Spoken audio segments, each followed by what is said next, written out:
Mumbai metro में। बात सबसे पहले महाराष्ट्र के मुख्यमंत्री की। महाराष्ट्र चुनाव के परिणाम के 4 दिन बाद भी सीएम यानी कि मुख्यमंत्री पर सस्पेंस बना हुआ है, लेकिन आज प्रेस कॉन्फ्रेंस करके कार्यवाहक मुख्यमंत्री एकनाथ शिंदे ने यह साफ कर दिया कि उन्हें प्रधानमंत्री नरेंद्र मोदी और गृह मंत्री अमित शाह का हर निर्णय स्वीकार होगा।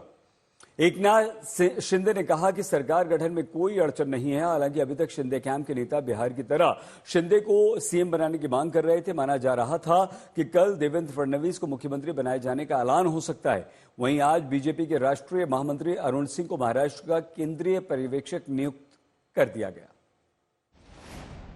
23 नवंबर को नतीजे आए। शिवसेना के सुर थे कि शिंदे सीएम बनेंगे।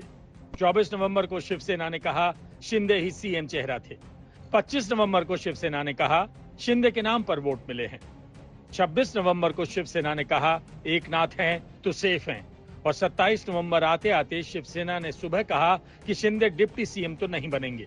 दोपहर में बिहार फॉर्मूले पर शिंदे को सीएम बनाने की आखिरी कोशिश भी कर ली, लेकिन कोई बयानबाजी काम नहीं आई और न दबाव की सियासत में बीजेपी ने जरा सी ढील दी।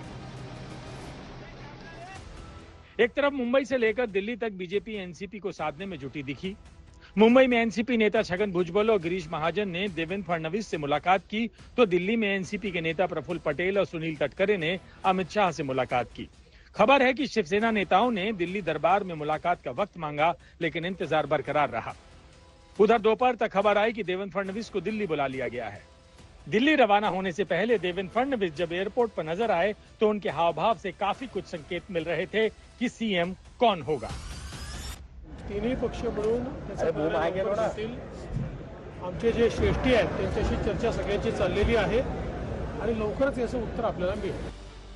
वैसे सीएम की कुर्सी के लिए अड़ी शिवसेना के सुर नतीजे के बाद हर गुजरते दिन के साथ नरम पड़ते गए और आखिरकार महाराष्ट्र की कुर्सी का हकदार कौन होगा, इस सवाल पर छाई धुंध की चादर हटाने खुद एकनाथ शिंदे को आना पड़ा।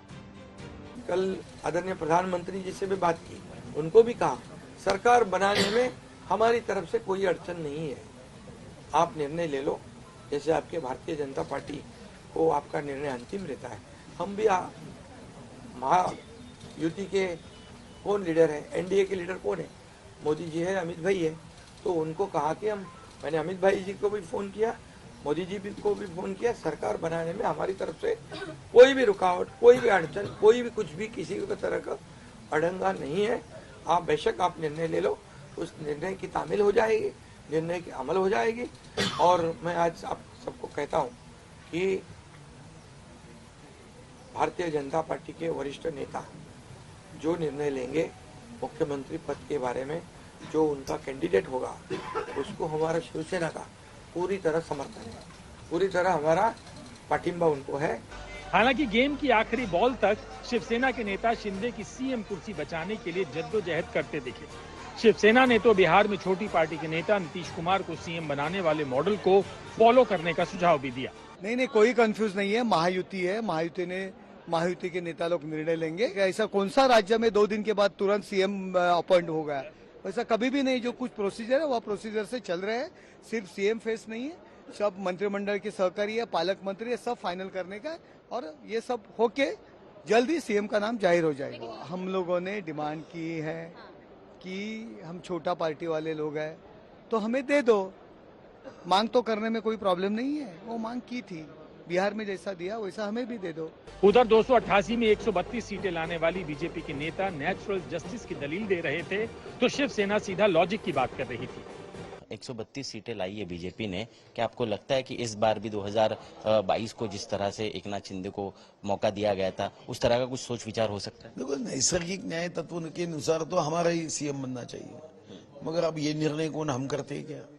ये निर्णय तो माननीय मोदी जी, अमित भाई करते हैं, तो उनके निर्णय होने के बाद ही उसकी क्या संभावनाएं है वो स्पष्ट रूप से बताई जा सकेगी। अभी तो मैं कुछ इस पे कहूँ, इतना अधिकार मेरा नहीं। जो विधानसभा का चुनाव लड़ा गया है वो एकनाथ शिंदे साहब का चेहरा सामने रख के लड़ा गया, उनके नेतृत्व में लड़ा गया। ये देवेंद्र फडणवीस साहब भी मान्य करते हैं, वरिष्ठ नेता भी, उन्होंने भी कहा है। तो इसलिए एक चेहरा लेके जब अपन चुनाव जीतते हैं तो जो चेहरा पहले सामने आया है उसको प्रायोरिटी देना चाहिए, ये हमारा कहना है, ये हमारी डिमांड है। अगर वो डिमांड अगर वो पूरी करते तो लोगों में अच्छा मैसेज जाएगा। आने वाली कारपोरेशन के चुनाव है, बहुत सारी कारपोरेशन है, जिला परिषद है, ये ग्राउंड लेवल की जो सब बाकी सब संस्था है उसके अंदर एक अपनी मजबूत पकड़ रहेगी, इसलिए हम एकनाथ शिंदे साहब का नाम बता रहे हैं। अब इसके बारे में क्या निर्णय लेना है ये वरिष्ठ नेता ले। हमने कभी नहीं ऐसा नहीं करेंगे तो ऐसा करेंगे, ऐसे कोई हमारा फाइट वाली बात नहीं है। फिलहाल इन सभी मांगों और बयानों के बीच खबर है कि सीएम कुर्सी से आगे मंत्रालय को लेकर भी रोड मैप तैयार किया जा रहा है। सूत्रों के मुताबिक महायुति सरकार में बीजेपी को 20, शिवसेना को 11-12 और एनसीपी को 10 मंत्री पद मिल सकते हैं। हालांकि डिप्टी सीएम के ओहदे पर महायुति की नई सरकार में कौन कौन चेहरे होंगे, इस पर अभी सस्पेंस बरकरार है, क्योंकि अभी ना तो बीजेपी ने महाराष्ट्र के लिए पर्यवेक्षकों की तैनाती की है और ना विधायक दल की बैठक का दिन मुकर्रर हुआ है। लेकिन चुनाव नतीजों के 4 दिन बाद सीएम की कुर्सी पर छाया धुंधल का छट्टा दिख रहा है और महायुति सरकार के अक्स का अंदाजा भी होने लगा है। ठाणे से ऋत्विक भालेकर, दिल्ली से पीयूष मिश्रा और मुंबई से विद्या चौहान के साथ साहिल जोशी, मुंबई आज तक।